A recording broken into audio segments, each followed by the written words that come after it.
These boxes look so big. There's a new water cooling player in town. With their 9-blade design, the Skiron DRGB fans from Metallic Gear offer a balance of performance and aesthetics. Available in both 120 and 140 millimeter sizes, the Skiron fans are sure to fit any size builds. Hub-mounted LEDs provide a wide spread of lighting, while the daisy-chainable wiring harness ensure a tidy wiring job every time. To learn more about the Skiron RGB and DRGB fans from Metallic Gear, click the link in the description below. All right, so we have got a huge care package from the folks over at Corsair. They've sent over all of their new Hydro X stuff. This is probably something you guys have already seen. This is something I have been waiting for a long time. If we first saw at Computex like way more than a year ago, actually farther away now, 2 years ago, 2 Computexes ago, we first saw they were showing off some of their water cooling stuff that they were in collaboration with, I think, Aqua Computer at the time, or Heat Killer, so don't quote me on that, but they were working with another brand, and that all kind of just disappeared. And then some of the folks at EK found their way over at Corsair, and now we've got Hydro X. So being the water cooling, I don't want to say aficionado, I'm going to say fanboy that I am, I can tell you right now, we are going to be taking a look at a whole plethora of new stuff from Corsair, specifically with their Hydro X line. Now, unfortunately, I'm still under embargo in terms of being able to talk about temperature performance or any of that stuff, but we can take a look at the parts up close. Holy cow.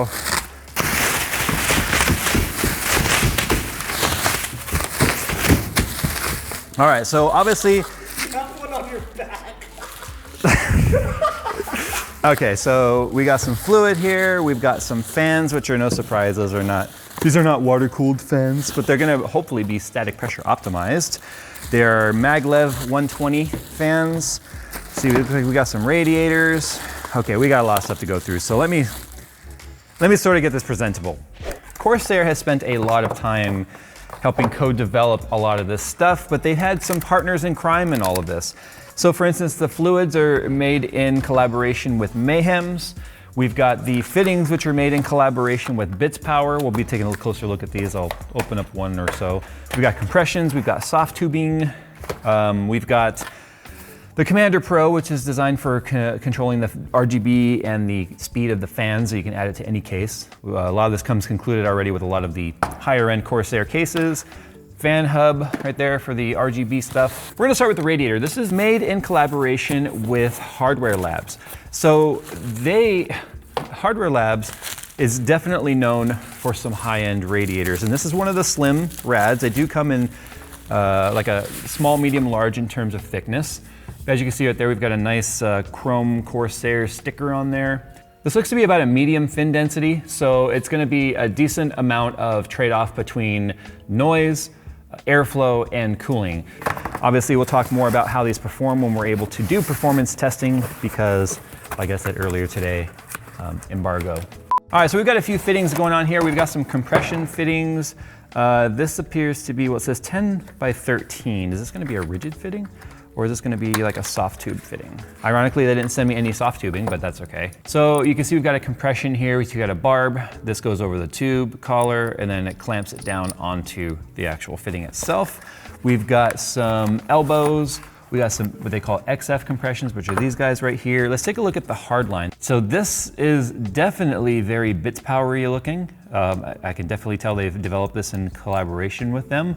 But this is a larger diameter than some of the 12 millimeter stuff that you would get from them. But if I'm not mistaken, they're going to be available in obviously varying sizes of tubing. They also come in 4 different colors at the time of filming. They're gonna come in nickel, they're gonna come in black, they're gonna come in blue, and come in gold. This is an adapter fitting here. So as you can see though, it's got a rotary fitting on here, so this rotates. Here is a rigid compression. This appears to be a 14 millimeter, interesting. So I'm assuming that's gonna be a 14 millimeter tube right there. And it's a low rise compression. So sometimes they're very tall, but this one here is a low rise. You got double O-ring, so you have an O-ring inside the fitting, you have an O-ring that goes around the outside of the tube, and then as you screw down this compression collar, it will squish out that O-ring and then it will make a seal between the flat surface of the fitting and the actual tube itself. So we got some 90-degree elbows, 45. We'll just take a look at the 45. A nice, very, very tight rotary, very indicative of being built in collaboration with Bits Power, because Bits Power definitely has very tight tolerances in all of their internal O-rings. Now in terms of the fluid, we've got 2 liters of clear right here. They're super chilled series once again, Hydro X Series XL5 performance coolant. It says clear, it's 1,000 milliliters pre-mix, so it's got all your inhibitors, your corrosion resistant and all additives in there, so it's gonna be good with nickel, copper, and it says on the nickel, copper, and brass. And then this is just a flow valve, so that you can use it for a drain plug, a fill plug, your cameraman fill. You can turn them on and off by using this dial right here. So Can we not go down that route? we made the turn and there's no room to U-turn. So let's take a look at the tubing right here. This is Corsair tubing hardline, is a 10 by 14. So that means we have a 4mm sidewall, which is, that's kind of a small complaint of mine, to be honest. So by this being a 10 by 14 means that we do have a little bit thicker wall, which is kind of nice. But at the same time, it just means that it's not gonna work with your 13mm fittings. It's not gonna work with your, obviously your 16mm. So it's just another size to have to really worry about to make sure so that you're not putting the wrong size fittings on there. So I'm gonna assume this is the blocks and the pump and all that sort of stuff inside of this Pelican case. Are you ready? Oh. That's exactly what it is. All right, so we got the XD5, which is an RGB D5 style reservoir here. We've got what looks to be the XC7 RGB block. We got more than one block in here. This is a CPU water block, as you might imagine. We've got the XC9, and then we have got the, 2 blocks here, the XG7 RGB and the XG7 RGB. So this says 2080 Founders Edition. This one says 2080 Ti. Okay, so they're 2 different blocks, obviously. The 2080 and 2080 Ti do have a slightly different PCB. So that's okay. Let's go ahead and open one up and take a look. It's been a while since I've done any sort of an unboxing. I feel really rusty at it, as if I were ever good at it to begin with, right? That just happened. All right, so here is the block right there. It's actually pretty weighty. Oh, that's nice. I like that the thermal pads are already pre-applied. That's nice, I like that right there. So with it comes a back plate. So as you can see, it's brushed. It's got the Hydro X logo on there, but it's very low profile. And by low profile, I mean the X isn't like a different color. It's not yellow, thank God. When the light hits it just right, you've got that nice look to it. The rest of the block is kind of the same way. You've got a mono block here. So it's a full cover block. It's touching the power delivery, the RAM, the CPU, or the GPU core, obviously, and then I'm not sure what's up front right here. I don't think it's more chips. It's probably more power delivery. But it's got this isn't plastic. This is metal. This is metal right here, which has got a sort of a heat sink design kind of built into it. So you got wiring underneath this cover, which is kind of nice. Like the Skunkworks has a clear block, and so this is kind of visible, which sort of sucks. But so you can see here that it's terminated with their proprietary plug. So you can't plug this in directly to your motherboard and control it through any of that. You have to use iCUE and their Commander Pro or their RGB node or some sort of RGB controller like you see right here on the box from Corsair to be able to control it because of that proprietary plug. So that's one thing you need to keep in mind. It does not come included with the block. So that's gonna be an added cost that you need to keep in mind. But you can see right here, you've got these screws and you've got I don't wanna take it out right now because for the performance testing, I don't wanna mess with any of this. I wanna do the performance testing and then do the disassembly. The jet plate is removable. I guess that is gonna help with manufacturing because they can just mass manufacture those and then plug them into the different blocks rather than having to mill the whole block out of a single piece of brass. So I think it's an interesting, unique design. I'm kind of curious as to how well that works out. You have a flow indicator built into the block as well. So as the block is turning, if it's in a vertical orientation, you'll be able to see it turning so you can make sure you've always got water flow. And if you're curious as to how much or how fast the fluid is moving, that will tell you. This is very reminiscent of like their Dominator series RAM tops. If you remember those on the Dominator Platinums, it looks very, very similar to that. So if you had Dominator Platinums in your system, this would sort of match. So there's the block, which I like this because one of the things that's difficult, just like computer cases, there's only so many ways to build a rectangle. There's also only so many ways to build a water block. So this is nice to see. and that it's just different. Let's take a look at this guy now. This is their water pump reservoir combo. This is actually like an injection molded plastic, which is different than the typical acrylic route a lot of people go. And I'm really curious to see how the long-term testing on this goes, because the problem I've always had is once the acrylic gets wet, and if you drain the system and then you let the acrylic sit out, you start to form these very tiny kind of a micro cracks in them. And it just has something to do with the dehydration at that point. Like, I mean, it's not porous by any means, but somehow, some way, when the acrylic gets wet and then it dries out, it tends to get those little tiny cracks. And sometimes those tiny cracks can turn into much larger cracks. So by them going with this different type of plastic, I'm wondering if that's directly because of that effect that has taken place with the acrylic. So there it is right there. It's very lightweight. That's one of the things I'll say right off the bat. It's got plastic on here protecting it. It's because it's injection molded plastic and it's not acrylic. It's a lot thinner and it's a lot lighter. Watch, Phil, stick your hand out and hold that. Whoa! That's like a half full soda can? Yeah, definitely. But it is using a D5 pump, which you can see is mounted directly to it, so it is a combo. We've got multiple fitting locations here going around. We've also got 2 on the top, and it does, of course, have RGB lighting. And they already have a push down tube on the inside so that if you are returning to the reservoir from the top, it'll push the fluid down into the fluid level so you don't have a waterfall effect, which could introduce air. You also have this kind of a spider web looking thing inside, which is going to be an anti-venturi. But I guess a lot of the lightweight from this too comes from the fact that this is also a plastic mount for the pump, whereas typically a lot of brands will use acetal or palm material or whatever, which is a very dense plastic. Here's one of the mounts that just go through here.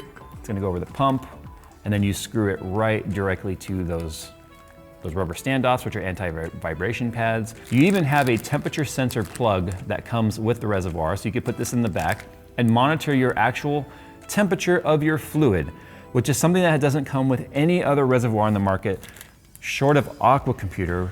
And I think that's because you can buy a kit that includes it, not directly with the reservoir. So, and the last thing to look at here are the CPU blocks, which interestingly enough is 2 different part numbers based on the socket that you're using.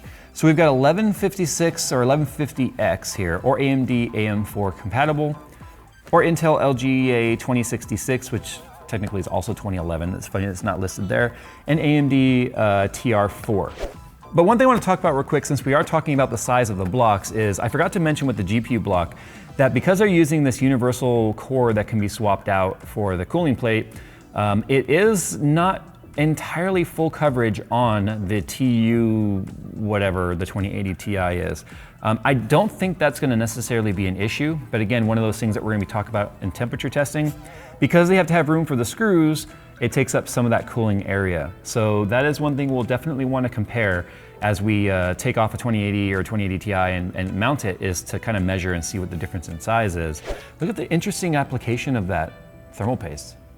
It's like a honeycomb. Okay, I definitely don't want to mess any of that up, because for testing, I want to see how well that performs. But as you can see, you've got your Intel bracket, you've got your AMD bracket, you've got your hold downs, your rubber standoff so you don't bridge on the back of your motherboard, and then of course all of your mounting hardware. So let's go ahead and compare the size of this guy to the other one. All right, is that larger?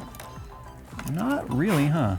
But what you can see right here though is that we do have the mounting already applied, like to the bracket right there. And then if you need to use TR4, it comes with a completely separate mount right there for that. So there you go, guys. There is the unboxing and first look. Obviously, all of these parts are RGB. I can tell you right now, I've had lots of conversations with them. I always get worried anytime a new brand goes, and I know Corsair's not a new brand, but they are new to open loop water cooling. Typically, they are using Asetek derivative AIOs and stuff, which is very simple because it's sealed, and to worry about the end user, then to worry about testing, mixing. Because here's the thing, you might just buy the block and then you're putting in other parts and other coolants, and they've got to ensure compatibility as best that they can control. Obviously, if you use all of the Corsair ecosystem, their fluids, their tubing, their fittings, their blocks, you're going to have the best compatibility and the best long life of the fluid. But what they did was tons of testing to make sure that there wasn't going to be any sort of compatibility issues with other products on the market. So they had a huge laboratory setup with tons and tons of testing going on. Temperature controlled environments, extremely cold, extremely hot. mixed metals, and by mixed metals I mean brass, copper, nickel, not aluminum. I don't know if they're coming out with an aluminum series stuff, but that's a topic for another day. So I can tell you that I'm expecting positive things out of this because they did the right thing at CES by delaying the launch so that they could make sure that everything was as ready as it could possibly be. So we'll be testing this out in June. Perfect month for all this because it's going to be nice and warm. But yeah, I just wanted to open this all up and make a huge mess in my new set that I now have to clean up so that you guys could kind of get a first look at this, because as the summer months roll around, not only do more people build computers and upgrade, they also build water-cooled systems to keep things as cool and as overclocked as possible. All right guys, tell me what you think about Corsair's Hydro X line of water cooling parts down in the comments below. And as always, we'll see you in the next one. Out of here, and then Dominic Toretto drives by. Family. No one likes the tuna here.